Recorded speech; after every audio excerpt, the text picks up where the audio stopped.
Hey guys, welcome back to the any vlog. नोंथांमोनखौ बयखौबो आरो फिन खेबसेबाव बरायबाय आंनि गोदान vlog भिडिअआव। आं दा दंफैयो सकि गेटआव गलपारानिफ्राय खालि खालामनानै फैनानै साथाबारियाव आंना लड जाबावदों। बिनिफ्राय दा आं दंफैयो सकि गेटआव। दा बेरेफुंजानिया बयलार बेदर लायदों आं ओमफ्राय ओंख्रि संनो नागिरदों आरो दा सोरबा सोरबा बुंबाय थायो कमेन्टआव कुकिंनिबो भिडिअ बानाय माने संनाय जानायफोरनिबो भिडिअ बानाय होननानै दिनै नोंथांमोना नायबानो जाबाय। सुजोबखानानै लायबाय दा संनांसिगौल' आरो बाखि ओंखामबो मोनखांबाय।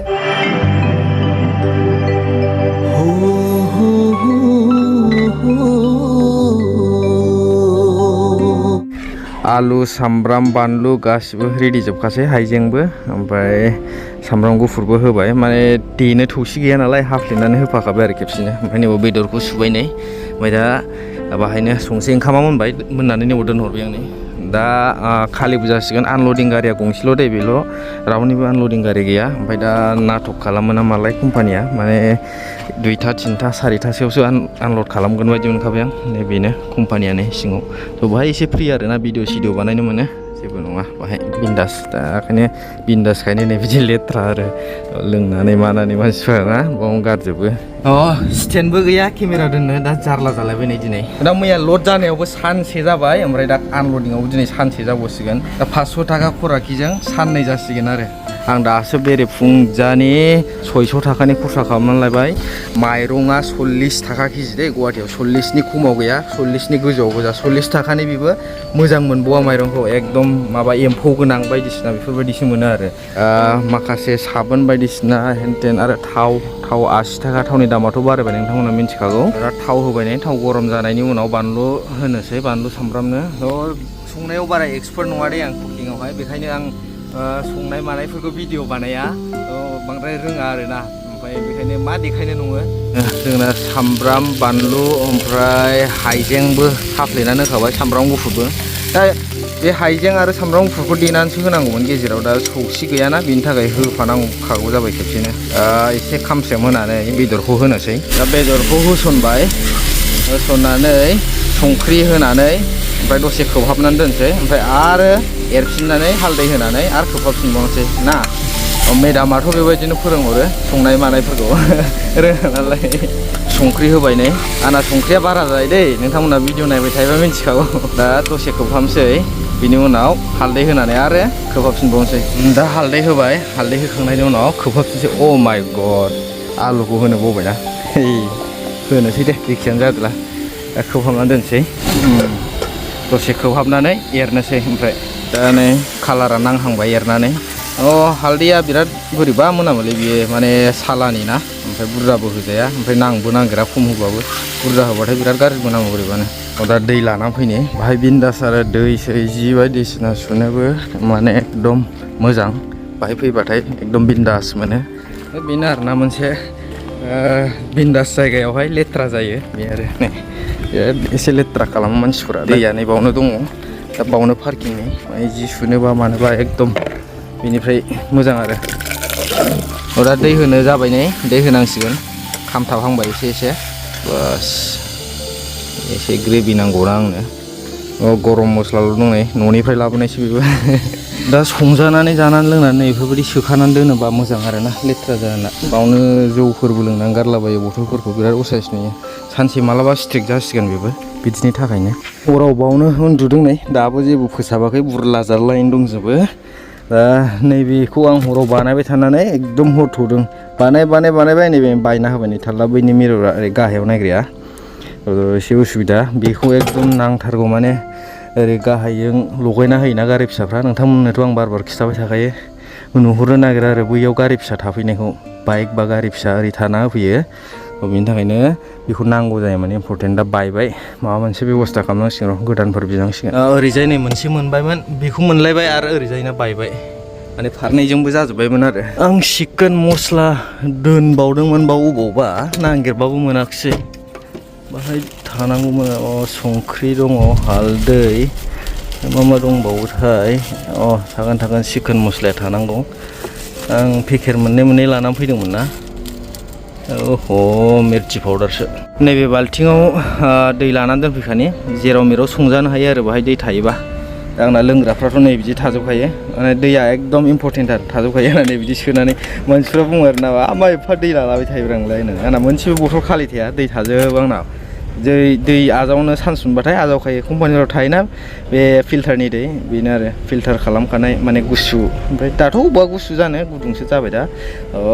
बिदि सानसुनबानो आजावजोबनानै लाखायो आं पेट्रल पाम्पफ्राव नङाबा कम्पानिफ्राव आरो ओंखामा मोनबाय नै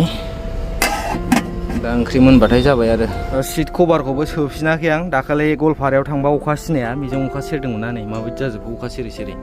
सेस जाजोब्बाय ओमफ्राय दा बेखौ होयोबा बायसान्स अखा हाबावोबाथ' आरो खुलिफिननांगोनानो माने नैबे सिटआव नाङोबा बे खारो माने मा होनो सिया बेयो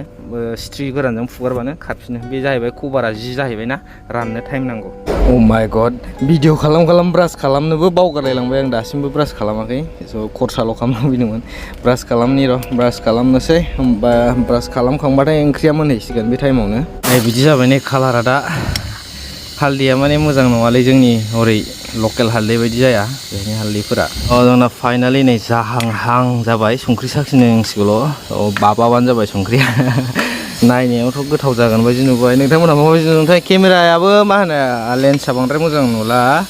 थ' फनफोरनि केमेराया बेबायदिनो जेसेनो फुराना जायो एसेनो गाज्रि नुलाङो आंना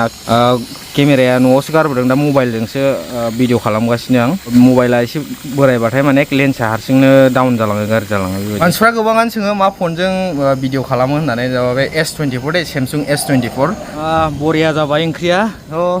ओंख्रिया आं संनायालाय गाज्रियालाय जाफेरा गोथाव जायो ओमफ्राय बे संख्रियाल' आरो संख्रि बाबफ्रांबाय थायो दा मोनबाय बन्द' खालामसै गुसु खालामनानै जानोसै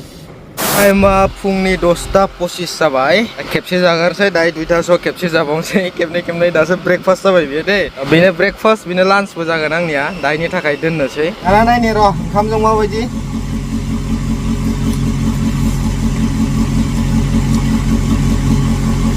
मोजाङाथ' मोजां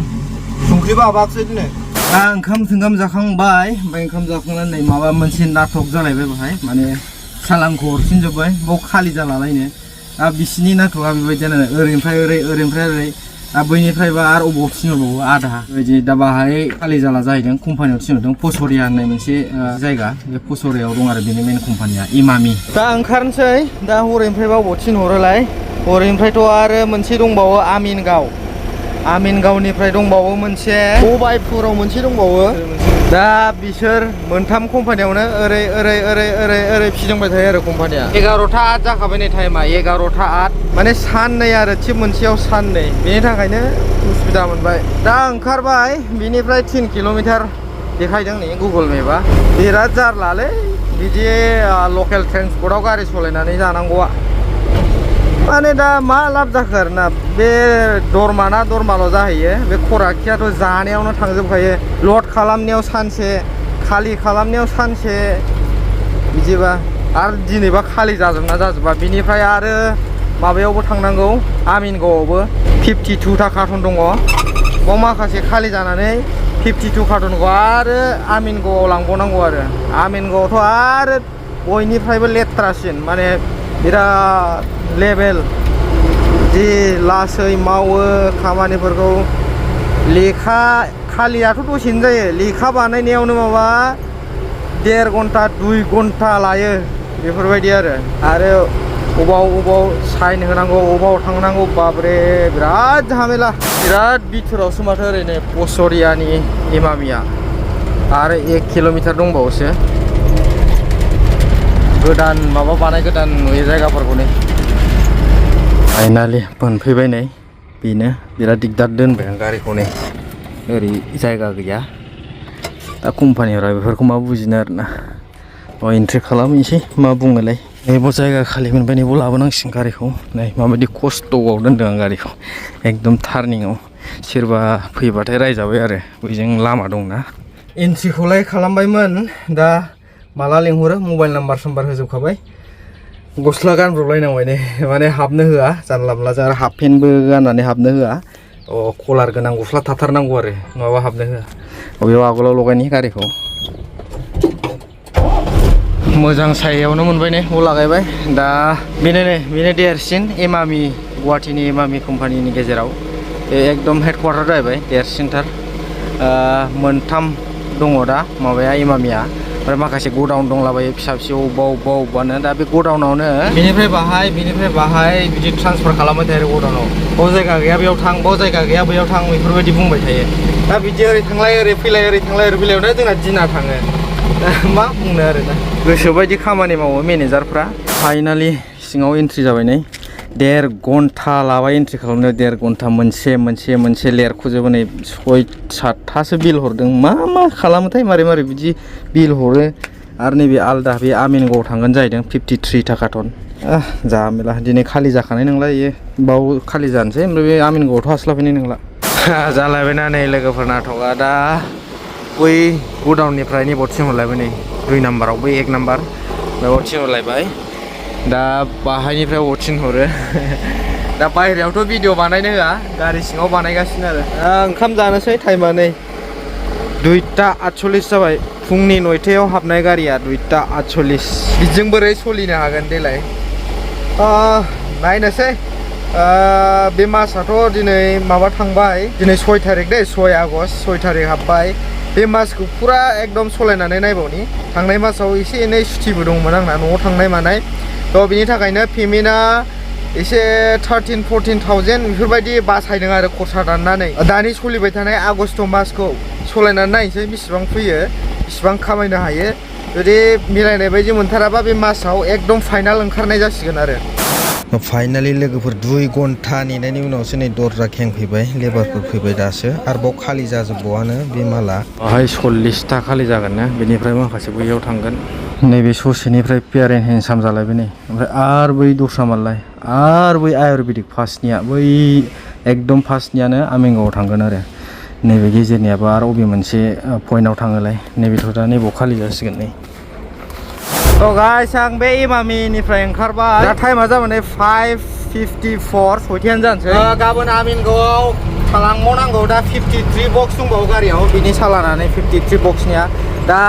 लेखायावबो बिराद जाहामेला जाबाय दा मोनसेल' बिलावनो दाबनै जायगानि रिसिभिं हरदों दा बिलासो जेव मोनब्रै जाबाय ओमफ्राय रिसिभिंआ मोनसेल' दा जोंना मालिकआ बे रिसिभिं मोनाबा फैसाखौ मोना आरो दा मोनसे बेबस्था बाहायनांसिगोन दाथ' खालि जाला गाबोन नङाबा दा दहाय थानाय जायगायाव थांफिनसै बाव थानोसै गाबोन फुङाव ओंखारलांसै बेनिफ्राय आमिनगाव बावनो एसे दुगैनो मानोबो जिफोर सुनोबो मोजां बेखायनो बाव थाहैनोसै बाव थानानै गाबोन फुंनि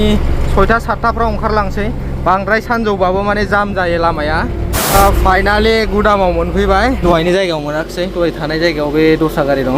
दा गेजेराव थाबाय आं ओरैजायबो नै गंसे दङ बायह्रानि गारि बिसोरो बावनो थानोसै दिनै हरसे ओमफ्राय गाबोन फुङाव 6टायाव ओंखारलांसै 6टायाव ओंखारलांनानै हरै आरो खयथायाव खालि जायोलाय दा सानथाम जानोसै मोनसेल' दा 500 थाखाल' खराखिजों सानथाम बेनो आरो दिगदारा नङाबाथ' जेन'बा मोनसे ल'डा सानफ्रामबो सानसेनो खालि जायोबा बा अखानायै फुङाव खालि जाबाबो हरसेया माने मोजां आरो ओमफ्राय होनबा नेक्स्ट ल'ड जाबनो मोनफिनबाय दा मालिकखौबो मा बुंनो मालिकआ गावनि जिखिनि होनांगौ दरमा बेखौथ' होगासिनो टिप बियो टिपखौबो होगासिनो दा कम्पानियासो खालि खालामाबा दा मालिकनिथ' दाय गैया दा बे आरो ओमफ्राय दा सलायनो हायै बायदिखौ नुहरदों बेबायदि जुदि सोलिबाय थायोबा नायनोसै एसे बे मासखौ नायबावनोसै माबायदि जायो थ' बिदिबा दिनैनि ब्लग भिडिअखौ एसेयावनो फोजोबनोसै लोगोफोर 6:11 जाबाय टाइमा 6:11 दा दसे थानानै 8-9टासोआव ओंखाम ओंख्रि संसै दा गारिफोर एसे फोसाबनोसै दा बावनो खाथियावनो दै दं नालाय एसे ग्लासफोरखौ सुलाबायनोसै ओमफ्राय ग्लास सुखांनानै जि माखासे सुनांगौ दं बेखौ सुनानै लानोसै दै थानायावनो लोगोफोर बिदिबा दिनैनि ब्लगखौ एसेयावनो फोजोबनोसै नोंथांमोना भिडिअखौ मोजां मोनदोंबा लाइक खालामदो आरो चेनेलखौ दासिमबो साबस्क्राइब खालामाखैबा साबस्क्राइब खालामनानै लादो लोगो मोनसिगोन नेक्स्ट ब्लग भिडिअ दे बाय बाय